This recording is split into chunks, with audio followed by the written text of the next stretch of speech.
first question comes from Maddie. Maddie says, oh, Maddie, not Matty, sorry. Sorry, Maddie. Neil, should I prepare for Chinese New Year? All right, so good question. Chinese New Year, that this year, or this coming year, is the 12th of February, and it is the year of the ox. Type in the chat if you know your Chinese horoscope sign based on when you were born. Type in there. Mine, you'll be delighted to know, is the pig. Gutsy pig. Mine's the pig. So let me know in there what yours is. And so 12th of February is when Chinese New Year is. And what the hell does that mean?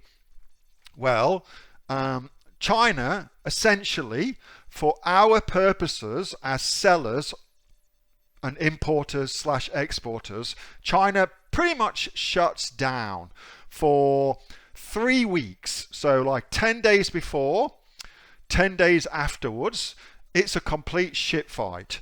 So what does that mean for us? Well, what that really means for us, what's the date now? It's the 7th of December. So we've got until the 12th of February. I reckon your last realistic opportunity to order supplies from China and get them in a timely fashion before Chinese New Year is next Monday. So what, 15th of December. I reckon that's your last realistic time to get your shit together and order your stock in from China before Chinese New Year happens, and then you're subject to the normal kind of whims and delays that will inevitably happen. Okay, so if you haven't got your shit together yet, 7th now, 15th of December is your last real chance to do that, I think, when you're going to do that. So that's to consider that. What else does it mean? Well, it also means that freight cost will go up in the lead up to Chinese New Year, because everybody will be in a shit show trying to get their stuff ordered and sent out of China before Chinese New Year. So that increases the amount of orders coming in for freight forwarders. That will in turn increase the price because it's just supply and demand. So there'll be a massive demand and same amount of supply, meaning prices will go up. So it's a good reason to get that shit organized now, because after Christmas, it will be expensive. So there's that. And then after Christmas, after Chinese New Year, of course, it kind of gets back to normal, as whatever normal is in this day and age, you know. So there's that as well. I would say as well that what I always do, it's a really nice thing to do, if you've got an existing relationship with a factory and some people at the factory, send them a Chinese New Year card from Australia. They will love you for it. And the good thing about doing that is this. So you've got like a sneaky thing you're doing it for, over and above the fact that it's just a cool thing to do.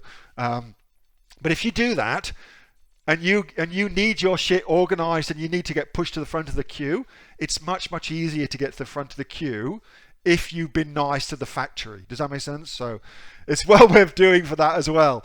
And then the other thing I would do as well is I would have a chat now with your factory, with your supplier, whatever it is you're using, and talk to them about Chinese New Year and ask them when they're closing, when their production dates are, what's their production delays that they're expecting. Just kind of find out what the hell is going on so that you know what's happening. Find out when they'll get back to work.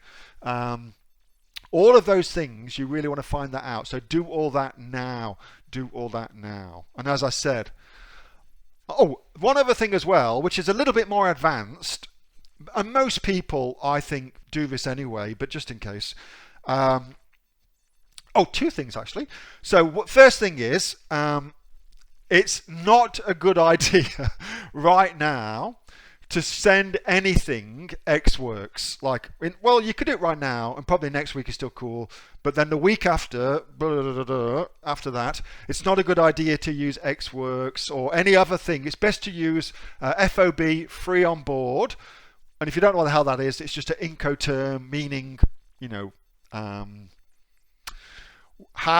where something, without getting, I can feel I'm going to slip into getting techie here, where something actually gets sent from your factory to Australia, for instance, where is the responsibility switch between the factory having responsibility and you having responsibility for that product? Free on board, FOB, means that happens at the port in Guangzhou, for instance, wherever it may be. It happens at the port. So once it gets to the port, you become responsible. Ex Works means that happens at the factory loading dock.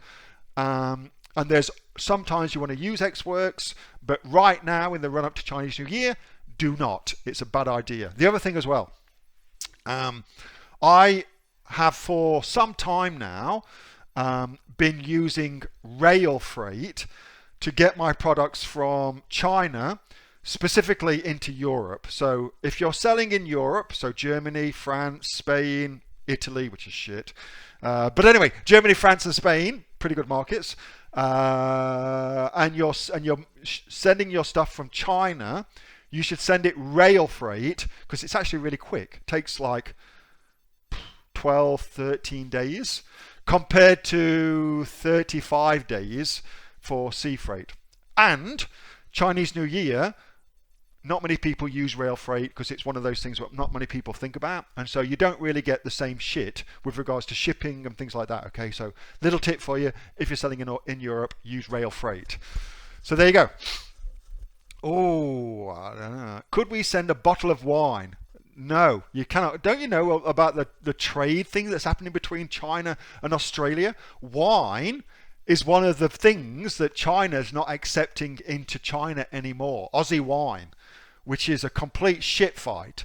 So I think there's like 8 main things that China's not allowing into China anymore from Australia, because Scott Morrison said those things about China and COVID, and then the finance minister said some things as well. Shit fight, shit fight, shit fight. Long and short of it is, China's having a hissy fit and not allowing some Aussie products in, all right? So wine is one of them, so you can't send wine in, okay?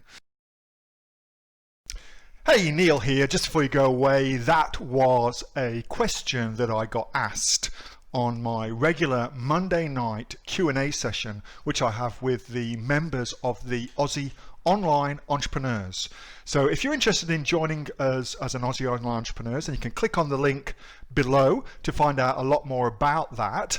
And also, as a special thank you for watching this video, I've got a great book that I want to give you for free. It's a current bestseller on Amazon, and it teaches you everything that you would need to know about starting a business here in Australia on Amazon. So you can see that just up there. So if you'd like to get a copy of that for free, then again, just click on the link below and you'll get a copy of that. You'll get taken to a page where you can get a copy of that for absolutely free. Hope you enjoyed that little snippet from one of my Aussie Online Entrepreneur Q&A sessions, and make sure that you subscribe to my channel and also like this video. And if you've got a question that you would like answering, then post it in the comments below, and I'll do my best to answer it, whether on one of these videos for you or directly in the comments directly below. All right, thanks so much for watching, and I'll catch you next time on the next of the Aussie Online Entrepreneurs Amazon FBA Australia videos. See you soon.